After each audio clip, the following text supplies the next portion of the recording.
Recently, I spent 130 hours building the ultimate starter base full of automatic farms on a brand new server. Sit back, relax and enjoy the show. Welcome to the 4Ever SMP. To start things off, we've all gathered at spawn where an old friend of mine will be kicking things off. Future Death here. I may have forgotten to record everyone else in the call because I'm totally a professional content creator. Instead, I will summarise what was said. This server will never reset. We plan on doing massive interconnected builds on a similar scale and level as the bakery server, but we're doing it entirely in survival. Make sure you subscribe to see the crazy stuff we accomplish. Now, to kick things off, we're going to kill the Ender Dragon right away. To do this, we'll split into two teams. I will be joined by Boss and Alex. As we start, both teams went their separate ways. We decided to rush to a nearby village, get as much resources as we could, kill a whole bunch of mobs, and cook all the food. Then, make our way to the top of a nearby hill to use a ruined nether portal. We quickly repaired it, double checked our gear, and hopped into the nether. We started making our way towards a nearby nether fortress. While I was gathering blocks, I was killed by a ghast. Fortunately, we'd split all our loot evenly, so we didn't lose many items to the fire. After recovering, we bridged across a lava lake very carefully. We entered the fortress, where we bumped into the enemy team. Then we killed all the blazes, ending up with lots of blaze rods. In our travels, we also started killing endermen, and after a while, both teams had enough stuff to open the end portal. So we left the nether and made our way towards the stronghold. The other team met us there, where we crafted up some extra gear and made some last minute preparations. Then we activated the end portal for the first time. We then threw ourselves into the end where we quickly bridged towards the island, started destroying the crystals and killed the Ender Dragon. With the dragon being defeated, I can tick off the first step to my master plan for server domination. By this time, it was like 3 AM, so it was time for bed. The next day, I wake up to discover that the outer end has been raided. So, rather than going end busting, I decided to take a different approach. I went back into the overworld and decided to make my long journey out to where I want to build my starter base. This journey took many hours. I explored, I learned, and finally I arrived at this village, where my master plan would begin. So, here's the plan. I want to get to the endgame phase of Minecraft super quick. When I say endgame, I mean doing crazy redstone projects and builds like all of this. We won't be doing that right away, right?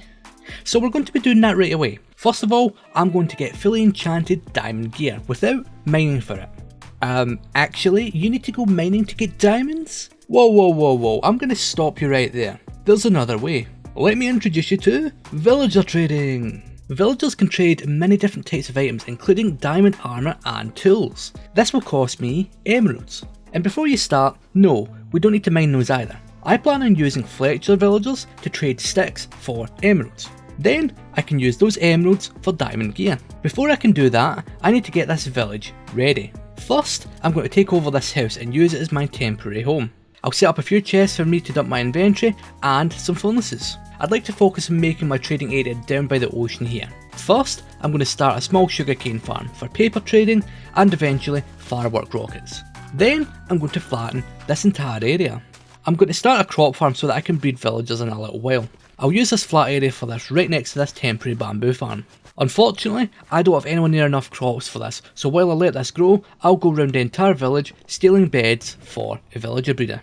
Villager breeding is actually really simple. All we need is 2 villagers, 3 or 4 beds, and drop them some food, and then after a short amount of time, you'll have more villagers. I made a tutorial on a super simple villager breeder 3 years ago that should work for this, but I'd have to actively feed the villagers, which is kind of slow, so I'll be building a fully automatic one by Roma GFX. The material list is quite basic, so I've already went ahead and got everything I need. Before I build this breeder, I'm going to expand this farming area, as I have a feeling this small farm won't be enough. I still don't have enough crops, but this should do for now. Now, let's focus on this villager breeder. I've went ahead and captured a few villagers to use once this breeder is built. To actually build the breeder, I have to remove these 2 houses since they're in the way. There we go. Now that this area is clear, let's build this villager breeder. The breeder is fairly straightforward. I start with a collection area at the bottom where I can pull villagers out later on. Then I stack 2 breeding floors directly on top. This whole breeding system is temporary and will be removed at a later date, but for now, I'll settle for this. After getting that breeder built, I went through the painful process of getting villagers in there. While I waited for new villagers to come, I went ahead and prepared a collection of holding cells which would make up my trading hall. Then I collected the remaining villagers in the village and placed them inside each cell with a fletching table. These villagers will be used to trade sticks for emeralds. With the first trading villager in place, I crafted up a bunch of sticks, then I made my very first emeralds of this world. Then all I had to do was fill up the remaining holding cells. Once I had enough fletchers, I built more slots from a trading hall where I would end up getting all my diamond gear from. The first villager I got was a toolsmith. I locked his trades, giving me easy access to stone tools and eventually diamond ones, but I'd have to upgrade him for that. After a while, I traded him enough to unlock enchanted iron tools. This would speed up the early game phase for me by a lot, and it eliminated my need to use my small iron supply on tools. I continued to trade with him. It took a long time, but I eventually unlocked enchanted diamond tools. Now, I just had to do the same for the weaponsmith and an armoursmith. I also went ahead and got some farmer villagers so that I could get golden carrots without having to craft them. Now that I had an infinite supply of diamond gear, let's use some librarian villagers to get enchanted books. The process of getting all the librarians I wanted took many hours, so I only focused on enchantments for regular tools and armour. So as I was doing this, I would use all the villagers I had up until this point to gradually make my tools better using the enchanted books I now have access to. My main bottleneck here was XP, so I ended up trading to get a lot of extra emeralds just for the XP rewards. While I was doing this, I sold some enchanted pickaxes and books to a fellow member of the server, fought an elytra and some golden carrots. After that I went back to villager trading, and after a while I got all the enchantments I needed. Here's all the enchantments I applied to my gear. Now with all of that being done, I'm set to actually start working towards my starter base. The starter base I want to build is going to be interesting. I want it to contain a lot of automatic farms where all I need to do is stand in the base and lots of stuff is made for me automatically. That and all the items will be stored in several thousand chests, some of which will use shulkers. So if I want to do something on this scale, I'm going to need two things. An iron farm for all the hoppers I'll eventually use, and a shulker farm. To start, let's focus on the iron farm. To build this iron farm, I plan on placing it in a hole in the ground since I want to do a massive amount of terraforming in the future, so I'll need a beacon. Fortunately, if I go into the nether, I have a fortress nearby. So I went hunting for wither skeletons, and in no time at all I had all the skills I needed for a wither. Since I wanted this done quick, I went into the end and set up a wither killing station beneath the end portal where I summoned and killed my first wither. I then crafted the beacon. Then I went ahead and built a beacon base and placed the beacon where I wanted this iron farm to be. Now it's time to dig this hole.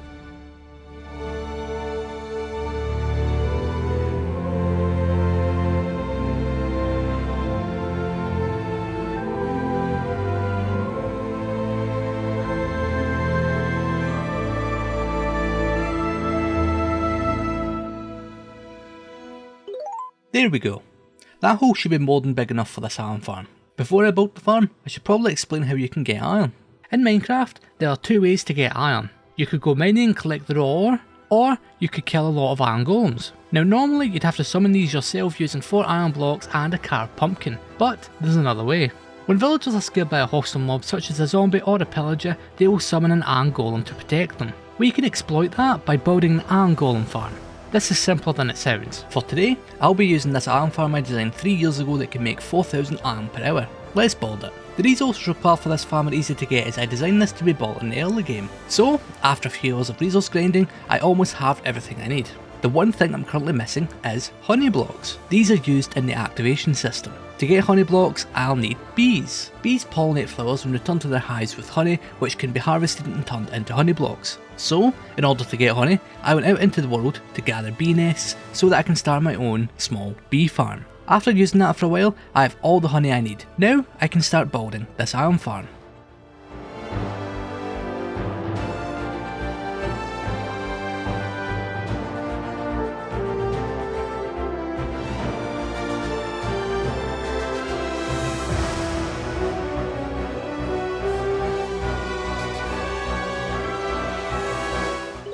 Now that the iron farm is finished, I need to fill it with villagers. To do this, I'll set up a rail line from my breeder over to the iron farm. Then I'll send villagers along and get them in position. After doing this several times, the iron farm is full of villagers, meaning that I can remove these temporary blocks. Before I turn this farm on, I need a pillager. Good thing there's a pillager outpost nearby. I went and got a name tag for my villagers, then gave it a name in an anvil. Then I went over to the outpost, got myself a pillager, then walked with it all the way back to base. I then spent the next 20 minutes waiting for its crossbow to break. When that happened, I got the pillager into the farm. Then all I had to do was add some water and the iron farm was complete. Now before I move on to working on the shulker farm, I need to do something very important. I plan on making the shulker farm in the outer end, meaning I need a lot of firework rockets since I plan on flying out there. Right now I have got plenty of paper, but no gunpowder. If you want to build an early game gunpowder farm, all you need to do is force only creepers to spawn. You can do that by having a 2-block tall area with a trapdoor on the roof like this. Repeat this over and over and you'll end up with a creeper farm design like this one by Nemborn. The material list for this is fairly straightforward, so I went out to the ocean next to my base, pillared up into the sky and built the farm. This farm is only temporary. Chances are I'll have it removed in only a few episodes. I always use this design when I start off in a new world as it kickstarts my progression to the late game. After finishing the farm, I turned it on and began an AFK session until I had enough gunpowder for a full shulker box of flight duration 3 rockets, because I'm not a peasant. I also had the iron farm running the whole time and ended up with all this iron, meaning that I could finally move on to building the shulker farm. So before I start working on this shulker farm, you probably want to know how one of these work. Well, it's quite simple. If you can get a shulker to shoot itself, it has a chance of duplicating. If we take advantage of this mechanic, we can do this over and over again with a setup like this. Now I could go ahead and design my own farm, but I saw this one by ending credits that will make around 1,500 shells per hour. Let's build it. The material list for this farm is pretty straightforward. It's mainly scaffolding blocks and wither roses. I already have plenty of scaffolding blocks from this bamboo farm, so let's focus on the wither roses. To get these, I'd have to go into the nether for another 3 wither skeleton skulls. After doing that, I go into the end and summon the wither beneath the end portal. Then, I summon a bunch of snow golems. The wither kills them, dropping wither roses, meaning that I now have all the materials for this shulker farm. So, I travel out to the outer end islands, find a bit of void close to the end city, and then build this farm.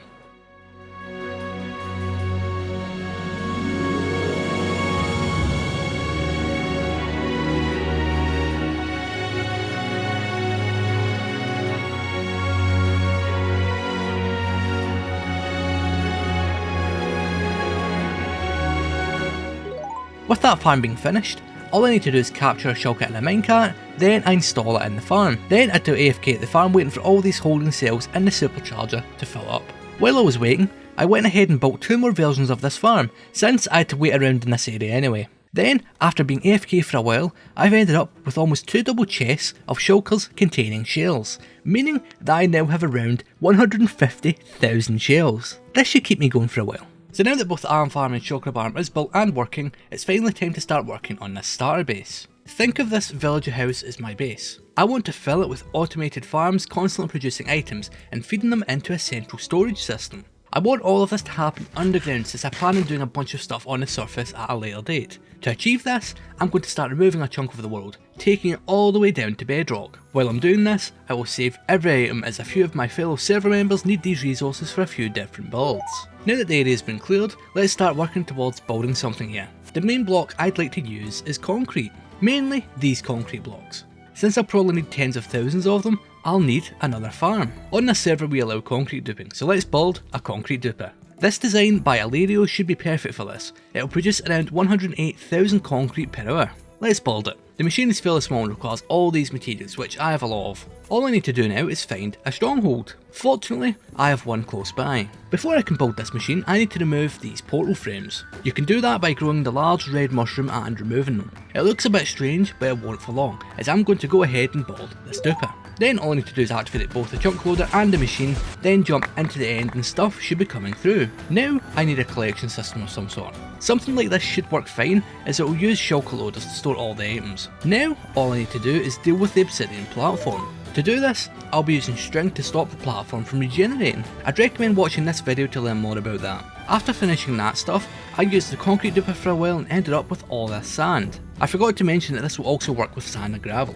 After that test, I used it again to get all the different types of concrete I'd need to build this base. I also collected a bunch of other items such as quartz and sea lanterns, which I actually got from other server members. Now, with all of that done, let's build this starter base. With this base, I wanted it to have a science fiction sort of look, which is why I used concrete. This is my go-to build palette when I'm not sure how to do an interior. It feels like some sort of science lab, which is the feel I was going for. Rather than doing the standard multi-level base, I decided to have an open atrium from the top all the way to the bottom. Makes it feel a bit different.